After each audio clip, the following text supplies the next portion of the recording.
अच्छा जी, आज हम नरेंद्र प्रसाद जी के साथ हैं और ये कहाँ से है जान लेते हैं, थोड़ा इनका परिचय ले लेते हैं। और हम जानेंगे आज कुरुक्षेत्र के बारे में, जो लोग आना चाहते हैं यहाँ से, और यहाँ की क्या क्या चीज फेमस है जो हिस्टोरिकल भी है और शाम को घूमने के लिए भी अच्छी है।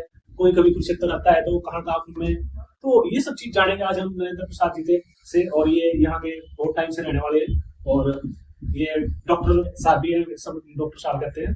तो डॉक्टर साहब जी, आप आगे बताइए कि आपका क्या नाम है। और मैं नरेंद्र प्रसाद, समाज सेवक।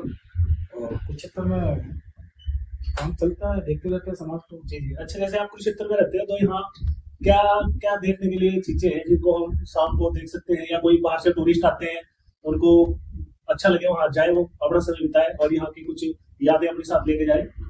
और सबसे पहले तो कुरुक्षेत्र के अंदर आते हैं तो ब्रह्म सरोवर दिखता है, तो ब्रह्म सरोवर बहुत अच्छा है और पब्लिक आती है। और इसके गीता जयंती मौसम मनाने लगे हैं। अच्छा, गीता जयंती यहाँ 2016 से मनाई जा रही है, तो ये गीता जयंती क्यों मनाई जाती है? आधे लोग आते हैं यहाँ गीता जयंती में और इतनी भीड़ लगती है, पैर रखने की भी जगह नहीं है, और 80 किलो में शायद बताया जाता है। तो कुछ इसके बारे में बताइए कि गीता जयंती क्यों मनाते हैं? गीता जयंती महोत्सव इसलिए मनाते हैं, महाभारत हुआ था यहाँ कुरुक्षेत्र में, और श्री कृष्ण जी ने अर्जुन जी को ज्ञान दिया था, उनके मुख से जो गीता निकली, इसी आधार पर इंटरनेशनल मेला होने लगा है। और पीछे ज्ञानानंद महाराज जी का मंदिर का निर्माण हो रहा है, बहुत अच्छी बनाई है। अच्छा, तो 18 दिन ये गीता जयंती चलती है, तो ये जो 18 दिन थे उनके महाभारत के, हर दिन उपदेश दिया श्री कृष्ण जी ने, और वही उपदेश का संग्रह के अवसर पे गीता जयंती मनाई जाती है और 18 दिन। तो ये जानकारी बहुत ही अच्छी है जो हमें नरेंद्र प्रसाद जी से मिली। तो यहाँ अगर यूनिवर्सिटी में जाए तो यहाँ कुछ फेमस चीज है धरोहर के नाम से, क्या किस चीज के लिए फेमस है? वो हरियाणा का उसमें कल्चर, जो पुराना सारी जो पुरानी कुर्ती के सारे सामान औजार शाम के, हमारे हरियाणा की 2 चीजें सामने दिखाया है। अच्छा अच्छा, वहाँ तो ऐसा भी देखा जा सकता है, ये कल्चर लगभग 1500 या 13वीं शताब्दी के आसपास का है, और तब तो पाकिस्तान भी नहीं बना था और तब मुगल आए ही थे। तो यहाँ ऐसी धरोहर में ऐसी ऐसी आपको चीजें मिलेगी, कपड़ों से लेके सारे बर्तनों तक, और कैसे उनके हड़ थे, कैसे उनकी जुताई करते थे, वो हर चीज मिलेगी जो आज हम अपनी आंखों से नहीं देख पाते हैं और हमें नॉर्मली नहीं मिलता। और अगर हमें पुरानी यादों में जाना है और हरियाणा का कल्चर देखना है तो धरोहर आप जा सकते हैं, और बहुत अच्छा एक दृश्य है जो हमें पुरानी यादों को ताजा करने वाला है। तो श्री कृष्ण जी के नाम पे यहाँ क्या क्या फेमस है जो देखा जा सकता है, जो भक्त भी आते हैं, दूर दूर से लोग आते हैं यहाँ?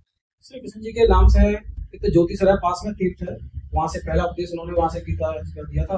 वहाँ से कसलाई नहर है वहाँ पास में, और वहाँ पे टूरिस्ट वगैरह भी आते हैं। आप बहुत निर्माण करा दिया, वहाँ तो विराट रूप का पूरा भवन बनाया है वहाँ पर।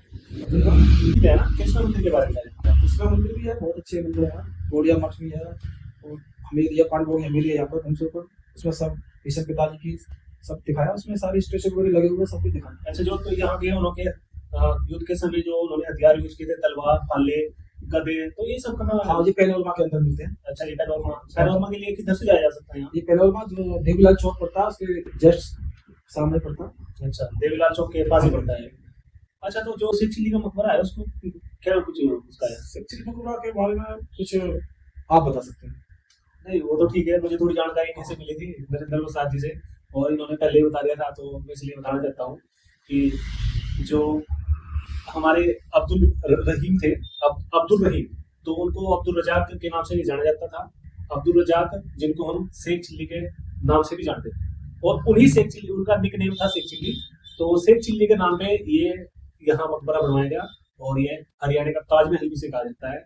और इसको बनवाने का श्रेय दारा सिकोह को जाता है। दारा सिकोह शाहजहां के बड़े पुत्र थे, उन्होंने इसको बनवाया 1650 में, और 1658 में उनके राज्य बंटवारा हुआ, जिसमें कि औरंगजेब उनका भाई था, और औरंगजेब और दारा सिकोह के बीच मुगल सत्ता पाने के लिए संघर्ष चला, झगड़ा हुआ।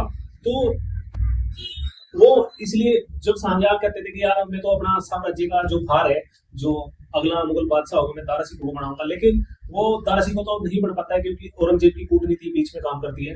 वो इस तरह सभी को बहकावे में ले लेता है, अपने अन्य भाइयों से कहता है कि भाई तू बन जा यहाँ का मुगल बादशाह, हम तो तेरे ही नीचे युद्ध कर लेंगे, तेरी सेवा कर लेंगे। लेकिन उसकी कूटनीति एक चालाकी थी, जिससे कि वो आपस में मिलता था अपने भाइयों से और उनको वही मार गिराता था।